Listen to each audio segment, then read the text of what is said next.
이 시간 말씀을 전하는 저나 또 우리 함께 말씀으로 은혜 나누는 모든 성도님들이 함께 성령 안에서 하나 되고 말씀으로 은혜 받는 귀한 시간 되시기를 간절히 소망합니다. 우리 앞뒤 좌우 있는 분들과 이렇게 눈맞춤 하시면서 인사하실까요? 말씀으로 은혜 받읍시다. 우리 인사하시겠습니다. 말씀으로 은혜 받읍시다. 제가 여러분들 사진 한 장 보여드릴게요. 네, 사진 보여주세요. 뭘로 보이십니까? 사람 얼굴. 또 잔. 예. 같은 사진인데 보이시는 게 다르죠. 어떤 분은 이 사진을 보여드렸더니 키스. 입이 닿지도 않았는데. 같은 사진인데요. 누가 어떻게 보느냐에 따라서 사람의 얼굴처럼 보이기도 하고 잔처럼 보이기도 합니다. 이렇게 사물을, 사건을, 사람을 어떻게 보느냐에 따라 결론이나 의미가 달라지는 것을 우리는 많이 경험을 하죠.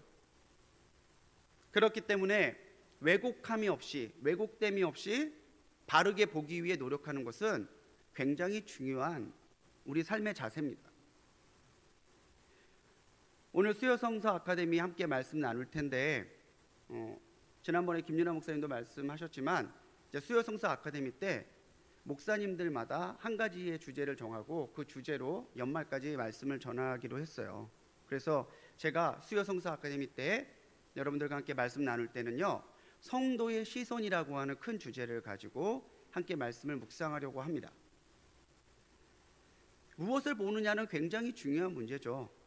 같은 사실이라도 어떠한 생각을 가지고 어떠한 시선을 가지고 보느냐에 따라서 방금 사진처럼 달라지기 때문에 그렇다는 거죠. 이런 시선의 중요성을요, 한문에서는 볼 관자로 표현을 합니다. 그래서 어떤 가치를 보느냐, 거기에 따라 가치관이 달라지죠. 인생을 어떻게 보느냐에 따라 인생관이 달라져요. 내가 어떠한 중점을 가지고 무엇에 나의 모든 것을 두고 신앙생활을 하느냐에 따라서 신앙관이 달라져요. 본다라고 하는 것은 단지 우리의 감각적인 것에서 어떠한 무엇을 바라보는 정보를 얻는 행동 이상으로 우리의 삶에 굉장히 많은 영향을 끼치는 중요한 행동입니다. 그리스도인들은 과연 어떠한 시선을 가지고 무엇을 바라보며 살아야 되는 사람들인가? 이 주제를 가지고요, 오늘은 우리 세례 요한이 예수님을 바라보며 말했던 보라 하나님의 어린 양이로다, 이 선포를 제목 삼아서 함께 은혜를 나누려고 합니다. 오늘 말씀에 세례 요한이 그렇게 이야기하죠. 보라 하나님의 어린 양이로다. 세례 요한의 이 말은 우리가 누구를 바라보고 살아야 되는지를 일깨워주는 영적인 의미가 담겨 있습니다. 바로 그리스도만을 바라보는 사람이 그리스도인이라고 하는 것이죠. 요한복음에는 예수님의 어린 시절 이야기가 없습니다. 요한은 예수님이 참 하나님이시고 또 우리의 구원이시고 우리의 빛 대신 말씀이 육신을 입고 오신 하나님, 바로 그리스도 그분이시라는 것을 증명하고 드러내기 위해서 집중하고 있어요. 세례 요한은요, 오늘 선지자가 예언했던 메시아, 그리고 우리를 구원하시기 위해 하나님이 희생의 어린 양으로 보내신 바로 그 속죄, 그 구세주가 예수님이심을 보라 하나님의 어린 양이로다, 이 말로 선포하고 있는 것이죠. 오늘 말씀에서 세례 요한은 두 명의 제자와 함께 예수님을 보고 있습니다.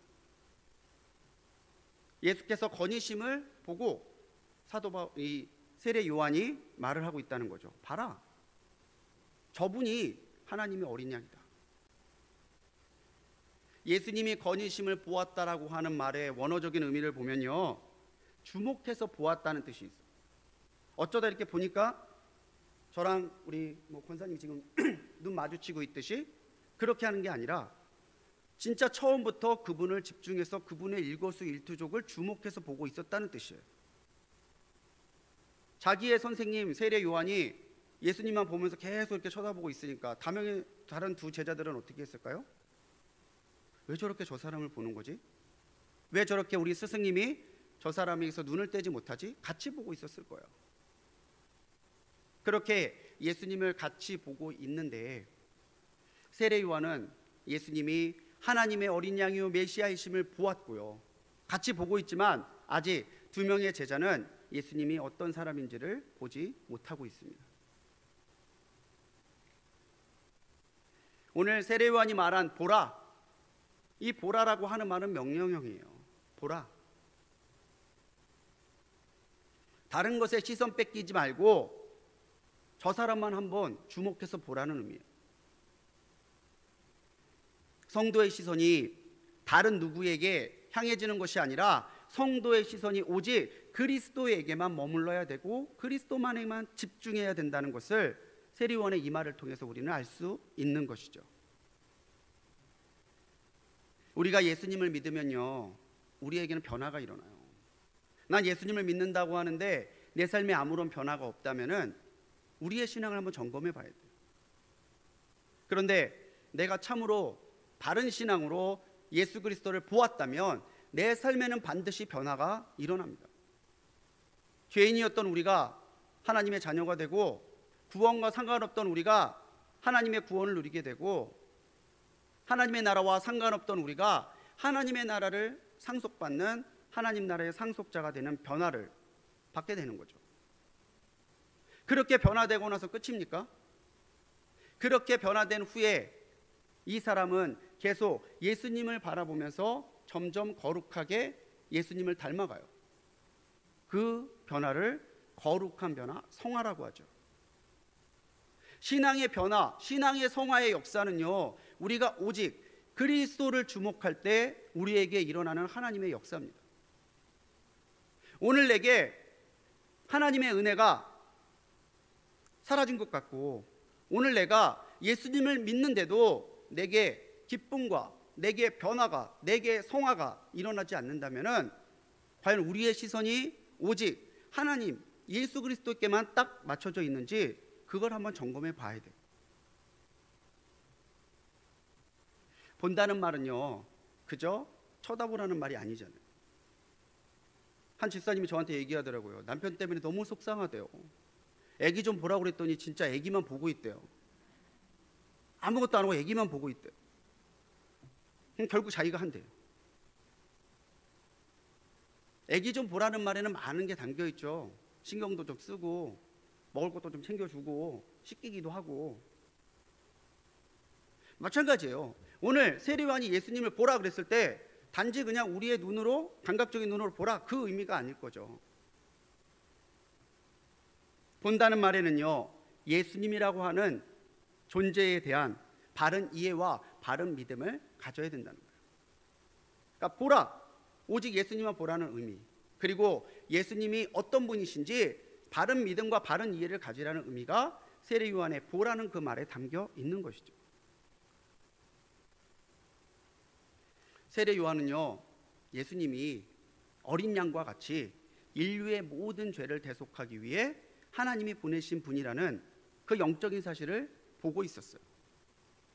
그리고 자신의 제자들에게 바로 저분이 그 메시아, 선지자들이 예언했고 오리라고 하신 그분이시다라는 것을 증거하고 있는 거죠.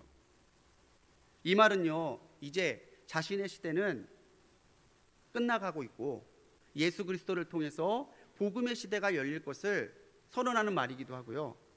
이제는 나의 사명을 다했으니 주님께 자신의 자리를 내어드리겠다라고 하는 세례 요한의 영적인 겸손함도 담겨 있는 말입니다. 그렇게 우리의 시선이 예수님께 머물 때 우리는 참으로 주님이 찾으시고 기뻐하시는 그리스도인으로 변화되고 성화되어 가는 거죠. 제가 의학은 잘 모르는데 의학적으로요, 우리가 사랑에 빠지게 되면 우리의 뇌에서는요 도파민이라고 하는 물질이 나온대요. 근데 이 도파민이 우리의 뇌를 마비시키고 약간 이렇게 황홀경, 환각에 빠지는 그런 작용을 한답니다. 그래서 시야가 좁아지고요. 좁아진 시야만큼 굉장히 집중도가 올라가게 만든대요. 그래서 왜 저희 영화 보면 갑자기 한눈에 반했을 때 주변의 것은 아무것도 보이지 않고 그 사람한테만 스포트라이트가 딱 비치면서 그 사람만 보이는 그 장면을 볼 때가 있잖아요. 저희도 그러잖아요. 이렇게 남편 보시고 아내를 보시면 다른 건 보이지 아니하고 그 사람만 딱 이렇게 보이는 그런 걸 삶에서 체험할 때가 있죠. 네, 마음이 어렵습니다. 단지 살아가는 사람이 눈에 많이 띄이는 것, 그 사람을 집중해서 보게 되는 게 심리적인 문제뿐만이 아니라 우리의 육신에도 반응하는 육체적인 부분도 있다는 거예요. 그래서 우리 어머님들이 학예회 때 가면 똑같은 옷 입고 애들이 수십 명이 올라가도 기가 막히게 자기 아들, 딸을 찾아요. 뒷줄 세 번째에서 네 번째에 서 있다고. 보면 똑같은데 기가 막히게 찾아요. 우리 교회 성탄 발표회 때 할 때도 보면 그래요. 저희 교회 학교 애들이 계속 올라갔다 내려갔다 하는데 그때마다 진짜 밀물과 썰물이 물려가든 카메라를 두고 어머니들이 나왔다 들어갔다 나왔다 들어갔다 그래요. 왜 그 많은 아이 중에 내 아이만 보이는가? 사랑하기 때문이죠. 그래서 사랑은 단순히 감정적인 부분이 아니라 육체적인 부분이 아니라 우리의 모든 것이 동원되어야 되는 전인격적인 부분이에요. 이게 예수님과의 교제에도 똑같다라는 거죠. 말만 가지고 생각만 가지고 행동만 가지고 예수님을 사랑하는 것이 아니라 우리의 시선이 예수님께 고정돼서 나의 모든 것이 예수님을 향해서 그분의 존재를 이해하고 믿고 그분과 함께 교제하는 그런 복된 관계가 예수님을 믿고 따라가는 성도들이 해야 될 영적인 교제의 모습이라고 하는 것입니다. 우리가 예수님을 믿는다는 것이 바로 이런 의미죠. 예수님께서 내가 너를 안다 라는 말을 하실 때에도 마찬가지예요. 지식적인 의미를 포함해서 내가 너의 존재를 조건 없이 사랑하고 내가 너의 모든 것을 이해하고 내가 너를 받아들이겠다라고 하는 예수님의 마음이 내가 너를 안다, 그 말씀에 담겨 있는 거예요. 그럴 때 우리도 나를 구원하신 어린 양 예수, 나를 조건 없이 사랑하시는 예수 그리스도를, 또 나에게 모든 것을 아낌없이 내어주시는 사랑의 주님 예수 그리스도를 나의 구주로 믿고 오늘 내 삶에서 체험하며 살 수 있는 것이죠. 그래서 우리가 시선 관리를 잘 하셔야 돼요. 자꾸 예수님에게서 시선이 옮겨지는 것을 우리가 민감하게 잘 체크해 봐야 된다는 거죠. 예수님을 보던 시선에서 세상을 보지 않는가?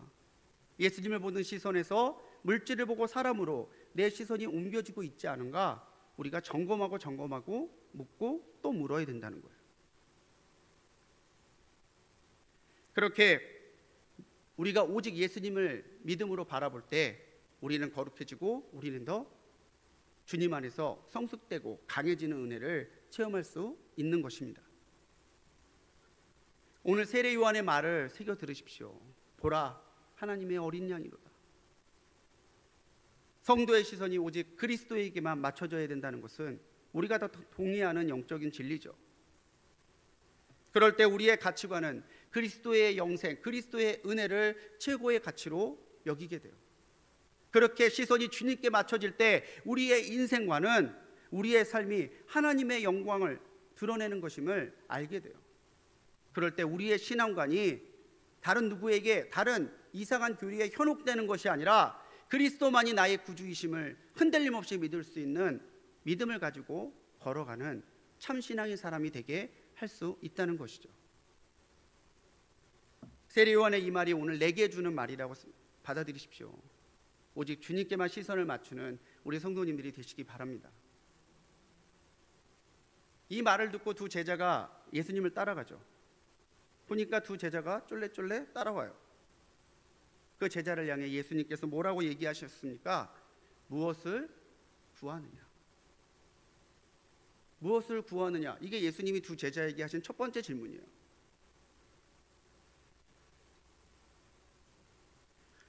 오늘 말씀 40절에 보면요, 한 명은 시몬 베드로의 친척인 안드레였다라고 이름이 나옵니다. 또 다른 한 사람의 이름은 나오지 않지만 요한복음에서 사도 요한은 자신을 지칭할 때 예수님이 사랑하시는 제자 이런 식으로 이름을 직접 기록하지 않고 자신을 익명으로 표현할 때가 많아요. 그래서 대다수의 학자들은 한 명은 안드레고 한 명은 요한이었을 것이다라고 추정을 합니다.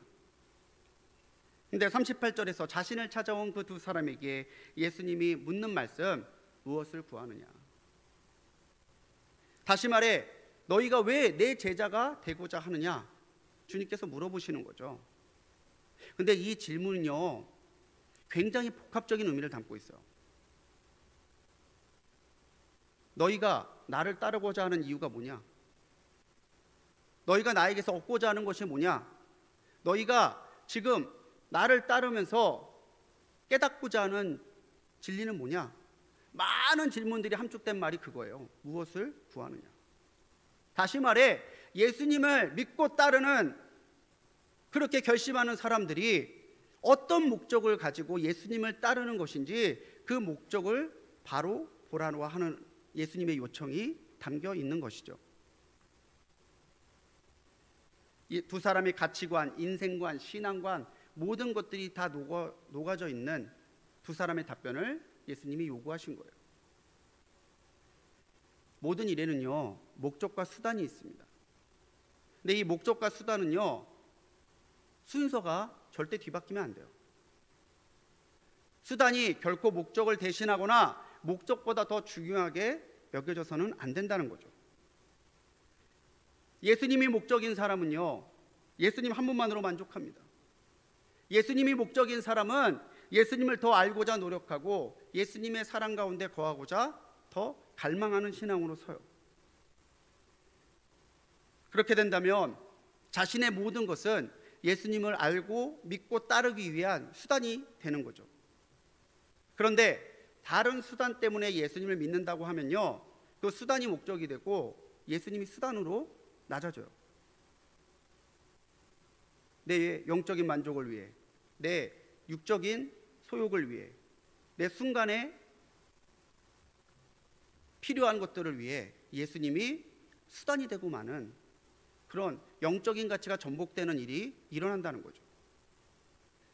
예수님이 목적인 사람은요, 어느 가운데서다 하나님 앞에 흔들림 없는 믿음으로 서요.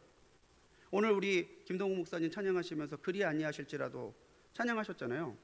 그리 아니하실지라도 감사할 수 있고 그리 아니하실지라도 예수님을 믿고 따를 수 있는 건요, 예수님이 수단이 아니라 예수님이 본질이고 목적이 될 때 그 사람의 신앙에서 나타나는 모습이에요. 예수님이 수단이 되면요, 목적이 이루어지지 않으면, 자신의 목적이 이루어지지 않으면 수단인 예수님은 진짜 아무렇지도 않게 떠날 수 있는 사람이 되는 거예요. 이럴 순 없나이다. 내가 얼마나 기도했는데 기도해도 소용없네, 이렇게 되는 거예요. 살아 계시다면서요, 들어준다 했잖아요, 이러면서 했는데 안 들어줬어요. 그러면 그 사람은 미련 없이 예수님 떠나는 거예요. 우리는 모두 예수님을 나의 구주로 또 나의 하나님으로 믿기로 결단한 사람들이에요. 예수님의 제자가 되어 주님이 사신 그것처럼 살아가기로 결단한 사람들이에요. 맞습니까? 감사해요. 아멘 안 나올까 봐 걱정했는데 예, 우리는 그렇게 믿음으로 결단하고 그렇게 예수님의 제자가 되기로 결심한 사람들이죠. 그럼 그 말의 의미는 뭡니까? 당신이 최고입니다. 예수님, 당신이 최고입니다. 내 모든 것이 없어도 주님만 있으면 됩니다. 그 내가 가진 그 어떤 것보다, 그 누구보다도 오직 예수님 당신만이 나의 모든 것이고 나의 전부이시고 나의 사랑이십니다. 이 고백이 있는 사람이 무엇을 구하느냐 예수님 물으실 때 오직 당신만을 원합니다. 당신의 은혜만을 바랍니다. 고백할 수 있는 것이죠. 사랑하는 여러분, 내가 정말 예수님을 믿고 따르는 사람이라고 고백하실 수 있다면요, 오늘 예수님이 여러분들에게 무엇을 구하느냐라고 물으실 때 답변이 준비되어 있어야 돼요. 이것도 있으면 좋겠고 저것도 있으면 좋겠고 그게 아니라 분명하게 나의 왕이시고 나의 구주이신 주님만을 따르기 원합니다. 이 영적인 답변을 할 준비가 늘 우리에게 되어 있어야 된다는 거죠. 복음서를 보면요, 예수님이 이런 고백을 원하실 때가 참 많아요. 너희는 나를 누구라 하느냐? 너희는 내가 이것을 할 줄을 믿느냐? 내가 너에게 무엇을 하여 주기를 원하느냐? 그 많은 질문들은 예수님이 내가 너한테 첫 번째냐? 흔들림 없이 네가 어떤 상황이 있어든지 어떠한 문제 앞에서든지 나를 고백하고 나를 믿고 따를 준비가 돼 있느냐? 바로 그 의미를 담고 있는 예수님의 질문이에요. 예수님의 모든 가르침과 질문에는 우리의 절대적인 가치관이 오직 그리스도 안에 있는 영생을 최고의 가치로 여겨야 될 것을 요청하고 있는 예수님의 마음이 담겨 있습니다. 그 질문을 했을 때 제자들이 말하죠. 랍비여, 어디 계시오니까? 예수님, 당신이 계신 곳으로 가겠습니다. 글쎄요, 일단 가서 얘기하시죠. 제가 한번 가보고 생각해 볼게요. 이런 게 아니라 예수님, 당신이 어디 계십니까? 내가 거기로 가겠습니다. 당신이 어디에 계시든 어디에 묵으시든 나는 가겠습니다. 두 사람은 자신들의 스승 세례 요한이 하나님의 어린 양이라고 인정한 예수님을 더 깊이 알기를 원했고 그분 안에 있는 진리와 능력을 더 알기를 원했어요. 그래서 무엇을 구하느냐? 당신이 있는 곳에 가서 당신에 대해서 더 깊게 알기를 원합니다. 그렇게 이야기한 거죠. 자신의 목적을 위해 예수님을 수단으로 찾았던 것이 아니라 예수님이 목적이 되어 당신이 어떤 분이신지 어디에 계신지 저희가 보고 싶습니다. 두 사람은 그 준비가 되어 있던 사람들이라는 거예요. 우리가 믿음으로 필요한 것 간절히 간구할 수 있죠. 우리가 일상을 살아가면서 필요한 것들, 때로 문제 앞에서 문제의 해결을 위해 필요한 것들을 구하는 것은 잘못된 것이 아닙니다. 아니요, 더 믿음으로 구해야겠죠. 하지만 기억해야 되는 건요, 그런 것이 우리의 목적일 수 없다라는 거예요. 주님은 우리가 무엇이 필요한지를 다 아십니다. 그리고 우리가 필요한 것이라면 풍성하게 공급해 주실 준비가 다 되어 있어요. 그렇기 때문에 오늘 우리가 무엇을 구하고 무엇을 먼저 하나님 앞에 요청하는 삶을 살아야 되는지를 마태복음 6장 33절은 분명하게 예수님이 말씀하고 있으시다는 거죠.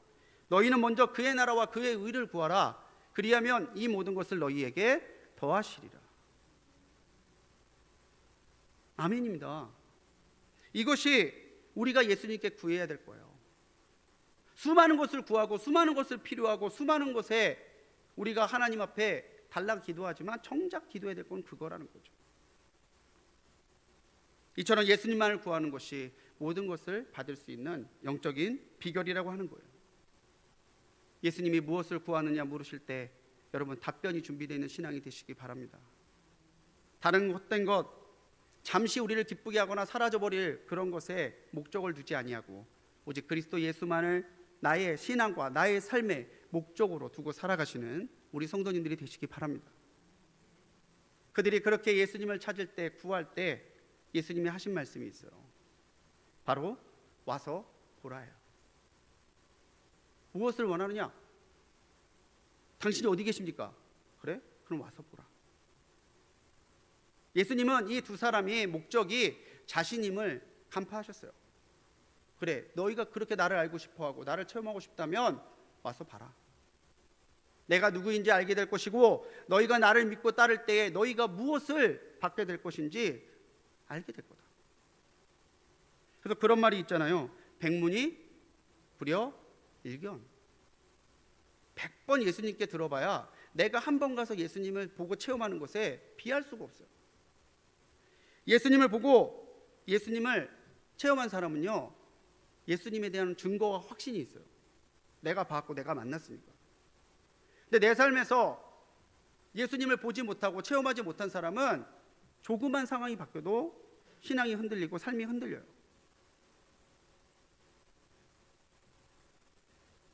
예수님을 직접 보고 체험하는 것이 분명한 영적인 깨달음과 거룩한 변화의 시작이라고 하는 것이죠. 39절에서 두 사람이요, 예수님이 계신 곳을 가죠. 그런데 그냥 가본 것에서 끝나지 않아요. 그날 함께 거하니 때가 10시쯤 되었더라. 두 사람이 가서 잠깐 보고 집에 간 게 아니라 거기에서 함께 거하면서 예수님의 말씀을 듣고 예수님이 하시는 것을 본 거예요. 요한복음은 오늘 함께라고 하는 전치사를 굉장히 강조하고 있어요. 함께. 요한은 그때가 10시쯤 되었다고 기록하고 있습니다. 성경에서 시간은요, 6을 더하시면 돼요. 그러면 지금 우리가 쓰고 있는 시간이 비슷하게 나와요. 10시니까 6을 더하면, 오전 10시니까 6을 더하면 오후 4시죠. 계산이 안 되세요? 네. 예. 오후 4시예요. 근데 유대인의 관습에서 오후 4시까지, 그 시간까지 손님이 머물고 있으면 하루 묵고 가라고 권하는 게 예의래요. 그러니까 오전 10시에, 오후 4시에 예수님을 그들이 방문했다면은 그들은 하루 밤낮을 예수님과 함께 있었다고, 그렇게 될 수도 있다고 볼 수 있는 거죠. 만약에 그 사람들이 하루 밤을 새면서 예수님의 말씀을 듣고 예수님을 체험했다면은 그들은 바로 예수님을 알았을 거고, 예수님의 말씀을 들었을 거고, 예수님의 능력을 체험했을 거예요. 이후에 41절에서 두 사람이 예수님과 함께 있으면서 이런 깨달음이 있었다는 것을 안드레의 말을 통해 알 수 있어요. 41절 말씀에서 자기의 형제인 시몬 베드로에게 찾아간 안드레가 이야기합니다. 우리가 메시아를 만났다. 이 안드레 말을 잘 봐야 돼요. 예수님과 함께 거하기 전에 38절에서는요, 예수님을 뭐라고 부릅니까? 뭐라고 부릅니까? 컨닝도 실력이에요. 뭐라고 부릅니까? 네, 랍비어라고 불러요. 랍비가 무슨 뜻이에요? 선생님이에요. 유대 사회에서 하나님에 대한 말씀을 알려주고 하나님의 지혜를 알려주는 사람이 랍비예요. 그때까지 예수님은 이 두 사람에게 지혜로운 사람, 이스라엘의 선생 중 하나, 랍비였어요. 그런데 그들이 함께 가서 함께 주님과 거하면서 주님을 보고 주님을 체험하고 나서는 베드로에게 와서 안드레가 뭐라고 이야기해요? 내가 그 사람을 만났는데 그분이 메시아야. 히브리어로 메시아는 기름 부음 받은 사람이라는 뜻입니다. 이거를 헬라어로 바꾸면 그리스도가 되는 거예요. 기름 부음 받았다라고 하는 것은 하나님이 보내신다고 하는 구세주 메시아의 별칭이에요. 기름 부음 받았다라고 하는 거예요. 그분이 성경이 말하는, 그렇게 예언자들이 갈망이 왔던, 그렇게 우리 민족이 바라고 있는 메시아셔. 이 고백을 안드레가 하고 있는 것을 보게 된다는 거죠. 이것이 동행의 힘입니다. 직접 예수님을 믿음의 눈으로 본 사람이 할 수 있는 고백이죠. 세상 사람들은 예수님을 4대 성인의 한 사람이라고 그래요. 그런데요, 우리는 4대 성인이라고 얘기하지 않잖아요. 나의 주님이시고 나의 하나님이시라고 고백해요. 우리가 주님을 보고 믿었다면 주님이 와서 보라, 우리를 초청하실 때에 우리가 기꺼이 응답해서 그분 앞에 나가 그분과 거하고 그분과 동거하는 삶을 살아야 되는 것이죠. 그래서요, 성도는요, 있어야 할 곳에 있어야 돼요. 나의 성도로서 있어야 할 자리를 지키는 게 굉장히 중요한 문제라는 거죠. 정장을 보면요, 여기에 구멍이 있어요. 여성분도 있고 남성 정장에도 있는데 이걸 왜 해놨을까? 카라에 있는 이 구멍을요, 플라워 홀이라고 부릅니다. 멋쟁이들은 여기에 딱 이렇게 꽂고서서 멋을 내죠. 서양에서 여성에게 프로포즈 했을 때 그 프로포즈에 대한 승낙의 의미로 여자가 남자의 옷깃에 꽃을 꽂아주는 관습에서 비롯이 됐대요. 그래서 이 플라워홀에 꽃을 꽂으면 굉장히 세련된 멋이 되죠. 근데 여기 있던 꽃을 뽑아서 머리에 쓰면요, 머리에 쓴 것도 이상한데 이 사람이 갑자기 알 수 없는 노래를 부르기 시작해요. 누구도 그 사람을 정상으로 보지는 않을 거예요. 똑같은 꽃이잖아요. 똑같은 노래인데 어디에 있느냐, 어떻게 불러지느냐에 따라서 의미가 완전히 달라지는 거죠. 똑같은 그리스도인이 다 아닙니다. 예수님 믿는 모든 사람들이 그리스도인이라는 칭호를 쓸 수 있겠지만 그렇다고 주님 보시기에 똑같은 성도는 아니다라는 거예요. 성도가 있어야 할 것을 지키면 그 성도는 거룩해지고 은혜로워지고 능력으로 충만해집니다. 근데 성도가 있어야 되지 않을 곳에 있으면요, 은혜와 능력을 상실하고 수치와 온갖 어려움을 겪어요.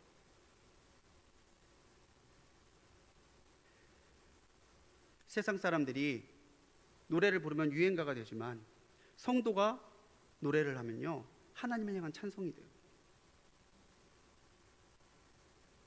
오늘 우리가 어디에 있는지, 누구와 같이 살고 있는지, 진짜 주님과 동행하는 삶을 살고 있는지, 주님과 동고동락하며 우리의 삶을 주님과 함께 보내고 있는지 우리가 우리의 삶을 돌아볼 필요가 있다는 것이죠.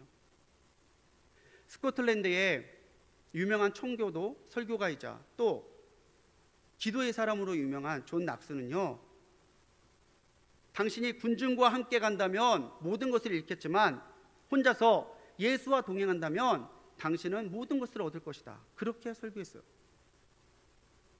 우리는 많은 것을 얻고자 하는데 진짜 얻을 수 있는 비결은 뭐냐면요, 군중들과 함께 세상 속에 휩쓸려 사는 것이 아니라 나의 신앙, 나의 사랑 가지고 주님과 함께 동행하는 삶을 택하는 거예요.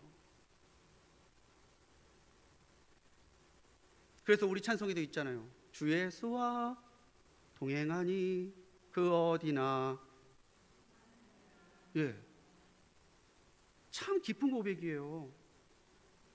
예수님과 함께하면요, 내가 있는 곳이 하늘나라예요. 예수님과 동행하면 내가 가는 곳이 하늘나라예요. 그래서 오늘 우리가 더욱더 예수님을 알고 예수님과 가까워지고 예수님을 닮아가기 위해 노력하는 삶을 살아야 되는 것이죠.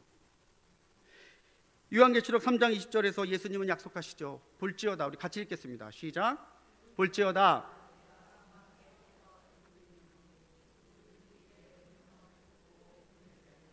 내가 그에게로 들어가 그와 더불어 먹고 그는 나와 더불어 먹으리라. 딱 네 글자로 줄이면요, 같이 살자예요. 너 나랑 같이 살자. 나랑 따로 살지 말고 나랑 같이 살자. 네가 문만 열어주면 내가 들어갈게. 그래서 나와 함께 먹고 마시고 나와 함께 지내자. 주님께서 요청하시는 거예요. 이게 바로 와서 보라예요. 생각만 가지고, 편견만 가지고, 너의 상황과 너의 관심 때문에 나를 놓치지 말고 와서 봐라. 내가 누구인지, 내가 너를 얼마나 사랑하는지, 내가 너에게 무엇을 줄 수 있는지 와서 보라는 거예요. 오늘 이 말씀을 믿음으로 받는 성도님들이 되시기 바랍니다. 그리고 예수님의 음성을 듣고 문을 열고 와서 보라는 그 초청에 응답해서 주님과 함께 동고동락할 수 있는 우리 성도님들이 되시기 바랍니다. 오늘 이 시간 성령께서 우리의 영안을 열어주셔서 오직 그리스도 예수를 바르게 보게 하시고 또 보는 은혜를 통해서 더욱 깊이 주님을 알고 믿게 하시는 은혜가 함께 하시기를 간절히 축원합니다. 기억하십시오. 보아야 할 것을 볼 때 우리는 예수님을 바로 알게 되고요, 예수님 안에 있는 영생과 사랑과 그 모든 것들을 그리스도 예수의 이름에 담겨 있는 그 모든 하나님의 약속들을 우리는 믿음으로 받아들이게 될 줄 믿습니다. 우리의 시선이 흔들리지 아니하고 오직 그리스도 예수만을 바라며 주님과 함께 오늘도 동고동락하며 살아갈 수 있는 우리 모든 성도님들 되시기를 주님의 이름으로 간절히 축원합니다. 기도하십시오.